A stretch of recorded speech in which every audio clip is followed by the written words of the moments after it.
everybody. This is Dr. Raywat Deonandan, Global Health Epidemiologist, Associate Professor at the University of Ottawa. Now, I've been ignoring this podcast for many months now and focusing more on, parenting and writing my blog on occasion. And since the pandemic exploded into our lives, my blog's readership has similarly exploded. And it was pointed out to me that a lot of people don't read. So I should probably repeat some of the content in the form of an audio podcast or a video podcast. So that's what I'm doing right now. It's Sunday morning. My spouse is asleep. My baby is asleep. My dog is running around looking for me. I think I see him back there in the living room. He sees me. That's cool. So I thought I'd take this chance to record some thoughts. The first topic I thought I'd cover is the back-to-school reopenings. I wrote about this recently, and since, as I noted, most people don't read anymore, let's repeat some of that content from that blog post, shall we? When we reopen schools, it's important, obviously, to keep the kids safe. It's important to keep the teachers safe. It's important to keep the custodians safe and the cafeteria workers safe. It's also important to keep the community safe from the kids and the teachers and the custodian workers and all that fun stuff. And the reason we're concerned about schools, obviously, is that kids are little petri dishes that run around and infect people and become infected themselves, but also because schools can be pandemic accelerators. Right? So overwhelmingly, the kids will be fine. The families will be fine, overwhelmingly. It's just that when this is scaled up to 10,000 schools in your province and hundreds of thousands, if not millions of kids, the chances of someone getting sick are good, and the chances of that someone being the spark that sets off an explosion of cases, an outbreak, an epidemic, become higher. So again, schools can be pandemic accelerators, but they don't have to. So, how do we know it's safe to open schools? There are a number of metrics that have been proposed. Harvard has established two thresholds that they think the world should follow. Number one is the incidence rate. That is the number of new cases of COVID detected per day in the community. The incidence rate should not be more than 25 cases per 100,000 people in your population. Okay, so I live in Ottawa. We have about 1 million people here. That means our threshold should be 250 new cases per day. We're well below that. We're in double digits, which is not great. I prefer that to be single digits, if not zero, but that's where we are. The second metric is the percent of tests that come back positive. That's the test positivity, as we say.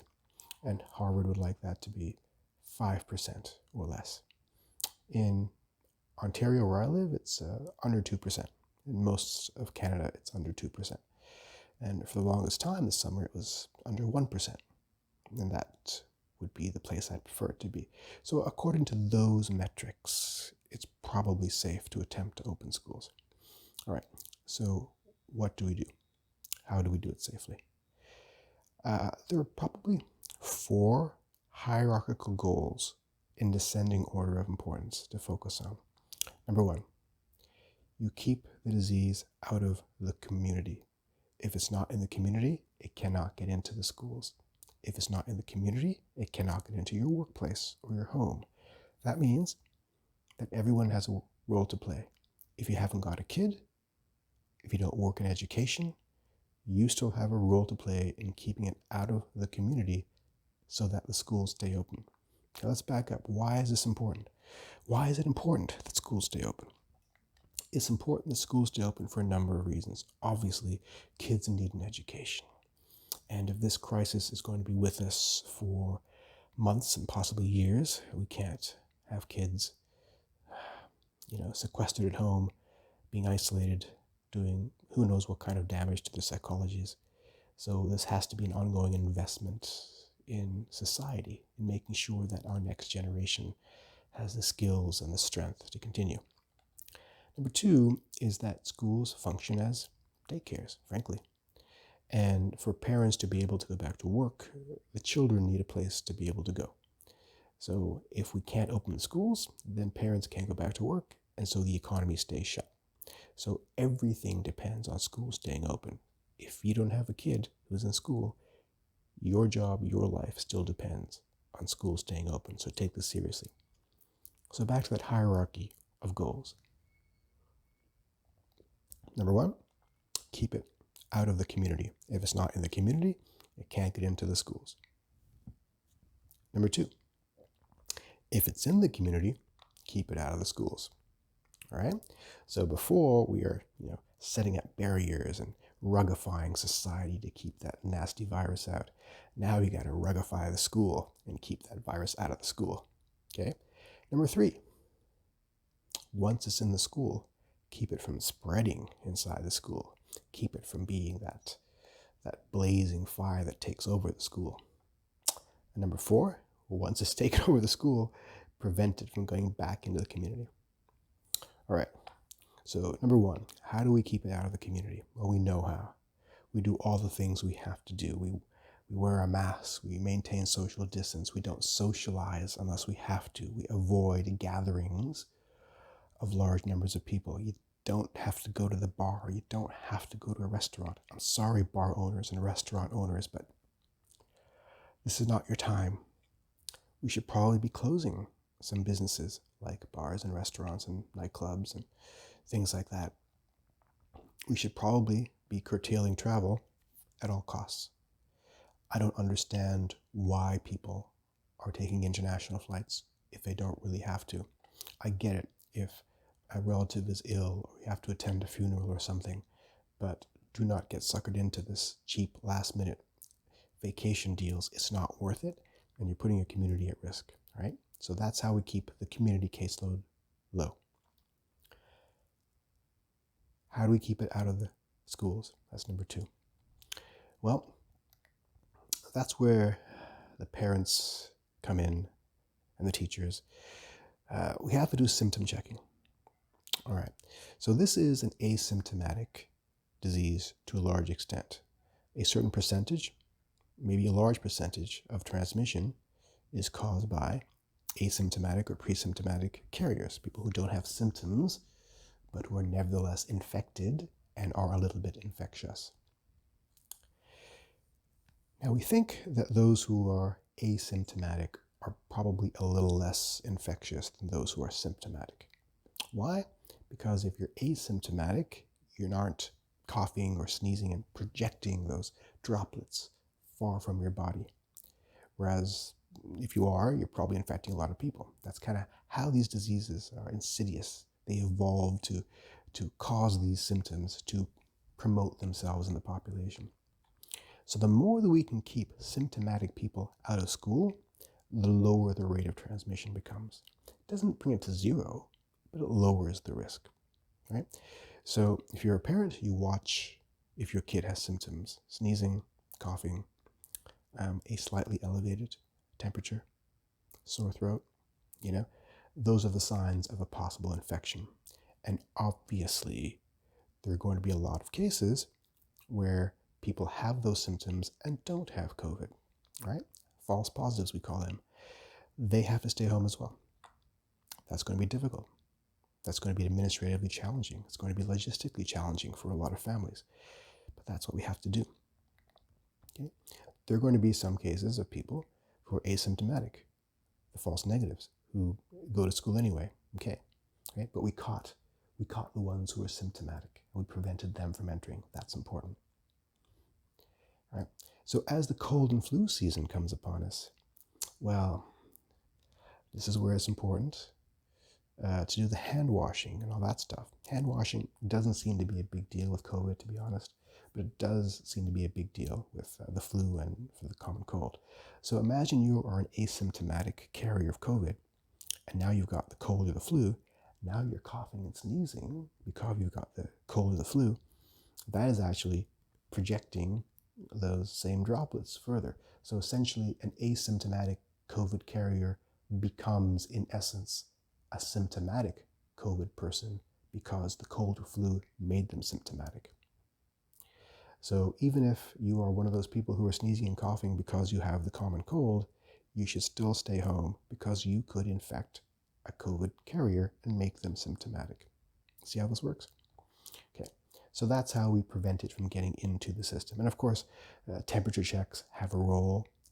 They're not perfect because not all cases present with the fever. Not all fevers are COVID, and you could take Tylenol and suppress your fever. I get that, but it's a low-cost investment that allows us to catch 1 or 2 cases and prevent them from entering the system. So a temperature check is pretty good. This means, though, that again, society is part of the solution. Employers have to give sick days to parents who have to stay home and take care of their kid because their kid has symptoms. All right, so it's an all hands on deck scenario. That's just one example of the kinds of things we do to prevent it from getting into the system. Another thing we do is reduce exposures for your child. So, those after-school activities, they should be curtailed to the extent that you can. I get some people can't curtail them, but you probably should consider it.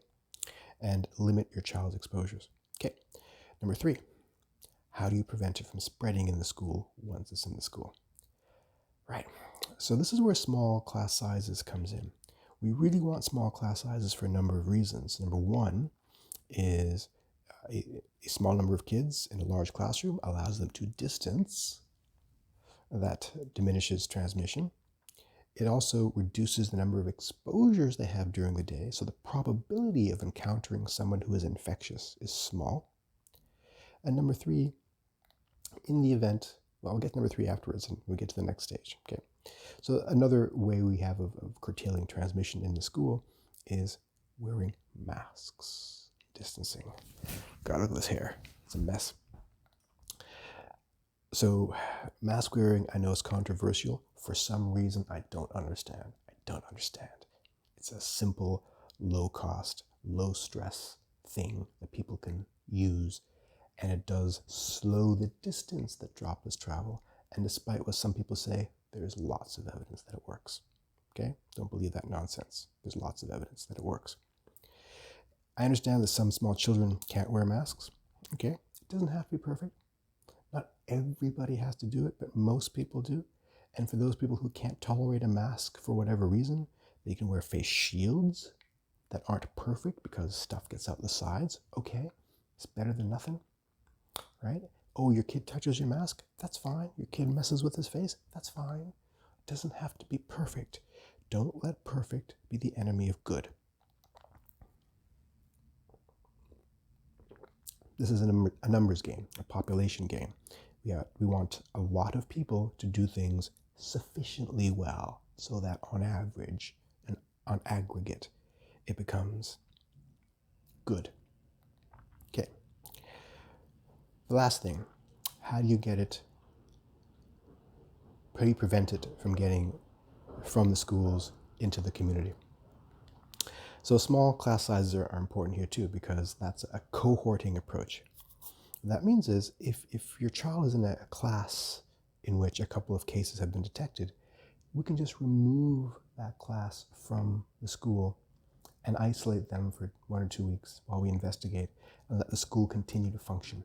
So it's not a school closure event, right? The system continues rolling on, and that way the community is protected and the kids can keep on functioning.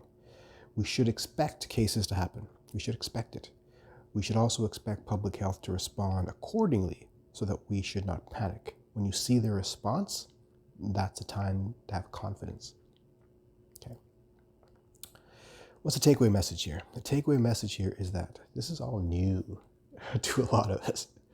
Other countries have shown us, some successes and a lot of failures. We're going to have some school closures probably somewhere in this country. Hopefully not too many. The risk of a pandemic acceleration is real. It's genuinely real, which is why it's terrifying. But remember, overwhelmingly, the individuals will be fine. It's at the population level it's likely that something bad will happen. The number of active cases in your community is probably quite low, which means your probability of encountering someone who is infectious is also low. It's just that every day you do it, and again with thousands of people doing it, the chances are it's going to happen to somebody. And so we cannot tolerate a slight risk. We must suppress that risk as much as we can if we're going to get through this as a society. Okay, I think I'll stop there for this episode. And as always, if you have any comments, questions, you can contact me via my website, deonandan.com. Thank you.